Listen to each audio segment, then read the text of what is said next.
আপনারা জানেন যে প্রথম দিন থেকে 4 তারিখের রেজাল্টের দিন থেকেই দুপুর বিকেলের পর থেকে কি ভীষণভাবে নাদিম ভাই তো আসুন এখানটা আমাদের এমপি তো প্রচন্ডভাবে সাধারণ কর্মী এবং সাধারণ মানুষ তাদের ওপর অত্যাচার হচ্ছে, তারা মার খাচ্ছেন, তাদের ঘর বাড়ি ভেঙে দেওয়া হয়েছে। পার্টি অফিস শুধু দখল নয়, প্রশাসনিক অফিস যেগুলো সেইগুলো পর্যন্ত দখল করে দেওয়া হচ্ছে। এবং ধরুন 16 জন কোনো অঞ্চলে পঞ্চায়েতে জেতা মেম্বার আছেন, বা 13 জন জেতা আছেন 3 জন বিরোধী, বা 10 জন জেতা আছেন 6 জন বিরোধী, সব জায়গায় বলা হচ্ছে যে আপনাদের কমিটি ভেঙে দেওয়া হলো। এটা তো আইন নয়, এটা তো সংবিধান সম্মতভাবে নিয়ম নয়, কিন্তু এই জাতীয় কাজ করা হচ্ছে। কিন্তু তারপরেও এটা ভালো যে আমাদের তৃণমূল কংগ্রেসের কর্মী বন্ধুরা ভয় পাননি। আমরা 4 থেকে 16 12 দিন হয়ে গেল আমাদের এখানকার যিনি ব্লক সভাপতি মৃণালদা মিটিং ডেকেছেন এবং এতজন এসেছিলেন, এবং আমরা একটু লেট করেছি, নইলে আরো জন এসেছিলেন, তাদের আমরা মিট করতে পারিনি। আমরা জানতে এসেছিলাম দলের পক্ষ থেকে এই সবার পরিস্থিতিটা, আমরা খুব মন দিয়ে ওনাদের কথা শুনেছি। আমরা প্রধানত বলতে আসিনি, শুনতে এসছি, ফ্যাক্ট ফাইন্ড করা যা কাজ। আমরা যা জেনে গেলাম তা আমরা অবশ্যই দিদিকে জানাবো, এবং আমাদের দলের পক্ষ থেকে নিশ্চয়ই এই সমস্ত ইনফরমেশন প্রশাসনকে দেওয়া হবে।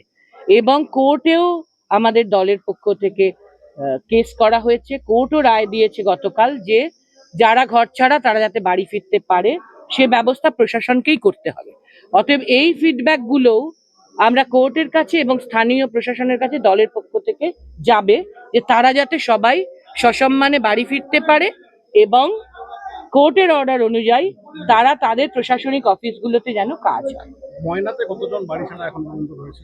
আমরা টোটাল সংখ্যা যা যা পেয়েছি টুকেছি, টোটাল সংখ্যা গোনা হয়নি, কিন্তু প্রতিটি অঞ্চলে প্রতিটি ব্লকে বুথে অ্যাটাক হয়েছে এটা আমরা জেনেছি, কিন্তু গোনা হয়নি। আমি শুধু নোট নিয়েছি, তো আমরা সবাই নোট নিয়েছি। আজকের বৈঠকে প্রার্থী চন্দন মণ্ডলকে দেখতে পাওয়া গেল না, কি বলবেন?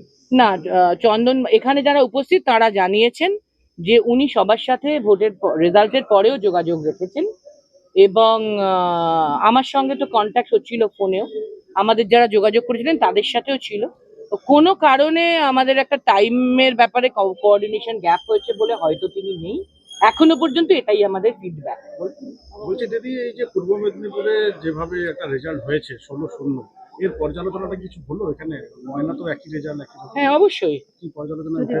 প্রচুর ভাবে ইভিএম এর ক্ষেত্রে দুটো অভিযোগ নির্দিষ্ট আমরা পেয়েছি, যা আমরা অন্যত্রও পেয়েছি, এখানেও পেয়েছি, ভীষণভাবে পেলাম। বুথ ওয়াইজ আমরা লিখে নিয়েছি সেটা, যে ইভিএম, এটা নিয়ে সুপ্রিম কোর্টে কেস হচ্ছে, ফলে সেখানে আমরা এটা প্রোভাইড করব, যে বুথ ধরে ধরে, কাউন্টিং সেন্টার ধরে ধরে, টেবিল ধরে ধরে কোথায় কোথায় ইভিএম এর যে চার্জ 100 ভাগ দিয়ে শুরু হয়েছিল ভোটে দিন, সেটা কমে 70, 74, 68 হয়েছিল, আর কাউন্টিং এর সময় সেই চার্জটা কি করে বেড়ে আবার 94, 95, এমনকি কোথাও 98, 99 হয়েছে। এইটা কি করে হয়?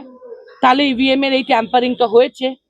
এবং আর একটা খুব গুরুত্বপূর্ণ আমরা তথ্য পেয়েছি যে ভিভিপ্যাট গুনতে দেওয়া হয়নি। আমরা তৃতীয় গুরুত্বপূর্ণ পয়েন্ট পেয়েছি, এখানে সবাই সে অভিযোগ করেছে, আমরা নোট নিয়েছি।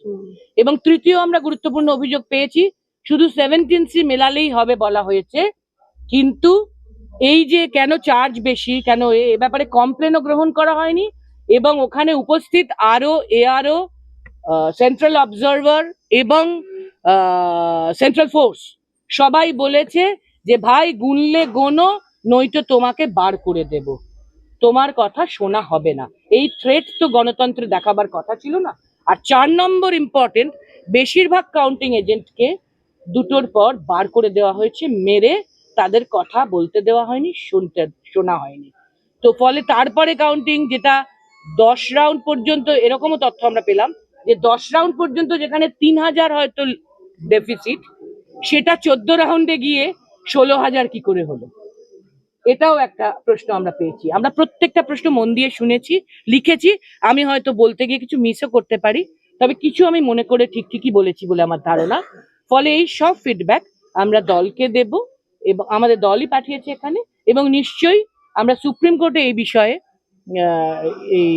ভোট চুরির বিষয়ে আমরা কেস করেছি, সেখানে নজরদারিতে আনবো।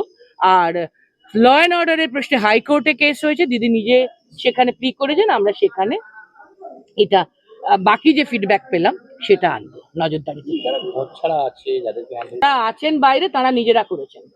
এরকম তো আমি আবার আগেই তো বললাম ভাই, আমি প্রত্যেককে নোট করেছি, কিন্তু আমরা গুনে উঠতে পারিনি টোটাল কত। গুনে নিয়ে আপনারা জানতে পারবেন, আমরা তো টোটাল গুনে নিয়েই দলকে বলবো। এরপরে আর কোথায় কোথায় যাবেন? আপাতত এরপরে তমলুক এবং তারপর হলদিয়া। আচার্য গুরু আর্য সম্মানিত শ্রী অপূর্ব জ্যোতিষ শাস্ত্রী জ্যোতিষ ও তন্ত্র মিলনে কাজ করেন। শিক্ষা, স্বাস্থ্য, কর্মবিবাহ, দাম্পত্য, প্রেম, বাস্তু, ঘর সমস্যা ইত্যাদির সমাধান নিশ্চিত।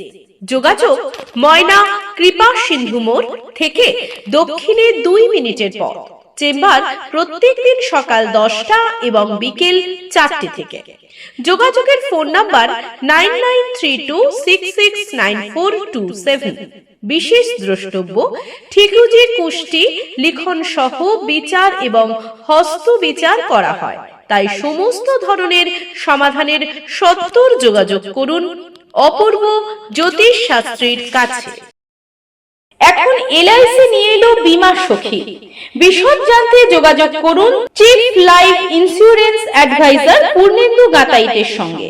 মহিলাদের জন্য এলআইসি এর বিশেষ উদ্যোগ। শিক্ষাগত যোগ্যতা 10ম উত্তীর্ণ, কেবলমাত্র গৃহিণী, বেসরকারি মার্কেটিং এর সঙ্গে যুক্ত, ক্যাজুয়াল কর্মচারী, কলেজ ছাত্রী, স্বনির্ভর যুক্ত মহিলারাই অংশগ্রহণ করতে পারে। বার্ষিক ভাতা প্রথম 3 বছরের জন্য পাবেন। প্রথম বর্ষ 7,000 টাকা প্রতি মাসে, দ্বিতীয় বর্ষ 6,000 টাকা প্রতি মাসে, তৃতীয় বর্ষ 5,000 টাকা প্রতি মাসে।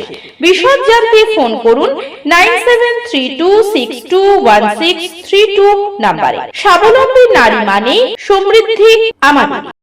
বিজ্ঞাপনের চমক নয়, আছে আগামী দিনের প্রতিশ্রুতি, মানে কর ফ্যাশন। ছেলেদের যাবতীয় নিত্য নতুন পোশাকের বিপুল সম্ভার নিয়ে নবরূপে সজ্জিত কর ফ্যাশন। বিশেষ করে মনে রাখবেন, আমাদের নতুন সংযোজন ছোট ছেলেদের পোশাকের বিপুল সম্ভার। আমাদের ঠিকানা ময়না রবিবারের বাজার। আমাদের আরেকটি শাখা বলাইপন্ডা বাজার, চৌরাস্তার দক্ষিণে ময়না। মনের মতন পোশাক মানেই কর ফ্যাশন।